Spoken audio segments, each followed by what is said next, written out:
తాజా వార్తలు వార్తా కథనాల కోసం సబ్స్క్రైబ్ చేయండి స్వేచ్ఛ టీవీ ఫ్రీడమ్ ఆఫ్ వాయిస్. కాబట్టి ఇల్లు కావాలని అడగడం మన హక్కు. ఎందుకంటే ఇల్లు ఇస్తామని చెప్తే ఓట్లేసినాం, అధికారంలోకి వచ్చింది. అదే విధంగా మన పిల్లలకు ఉద్యోగాలు ఇస్తామన్నారు. మరి ఉద్యోగ ఉపాధి అవకాశాలు కొంతమందికే వచ్చినాయి, ఇంకా చాలా మందికి లేదు. కానీ మీ ఊళ్ళో బాగా రావచ్చు, ఎందుకంటే సారథి కదా, ఇక్కడ దగ్గర ఉన్నది. వచ్చినాయా ఉద్యోగాలు? ఇక్కడ ఈ కేసీఆర్ సార్ నియోజకవర్గంలో అందరికి వచ్చినాయి అనుకుంటున్నాం మేము, ఈడనే రాలేదు. మరి ఉద్యోగం రాకపోతే కనీసం నిరుద్యోగ వృత్తి 3016 రూపాయలు ఇస్తా అన్నారు. అవి వస్తానే? అవి కూడా వస్తలేవా? మరి ఏది రాకపోతే ఎట్లనే? మరి బంగారు తెలంగాణ అయిపోయిందిగా. తెలంగాణ ముచ్చటైంది, నేను దేశం అంతా బంగారం చేస్తానని చెప్పి మన కేసీఆర్ సార్ బయలుదేరాడు. మొన్న నాందేళ్లలో కూడా మీటింగ్ పెట్టాడు.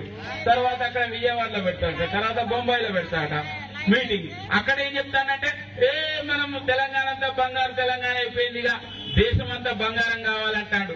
నేనేమనుకున్నానంటే నేను మా దగ్గర రాకపోతే రాకపోయే, కనీసం కేసీఆర్ సార్ నియోజకవర్గంలో మీరు శేషేళ్ల గజ్వేల్ వచ్చిందేమో అనుకుంటున్నా. ఏమన్నా మరి అర్థులం తులం బంగారం వచ్చిందా?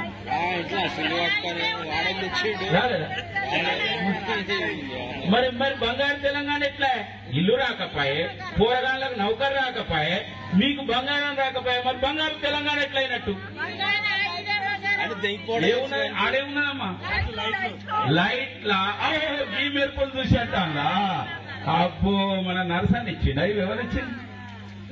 ఇప్పుడు ఇవి కూడా అక్కడి నుంచి మోడీ సార్ వచ్చినాయి. కాబట్టి నేను ఒక విషయం చెప్పేదంటే, ఈ బంగారు తెలంగాణ మేము కూడా అనుకున్నాం.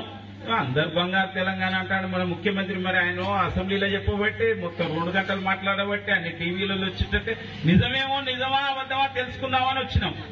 ఈడ మీరు చెప్పే ముచ్చట చెప్తే తెలిసిపోతాను. ఈడ బంగారు కాదు కదా, ఈడ ఉన్న పరిస్థితులు ఏంటి మీరు చెప్పిపోతాను.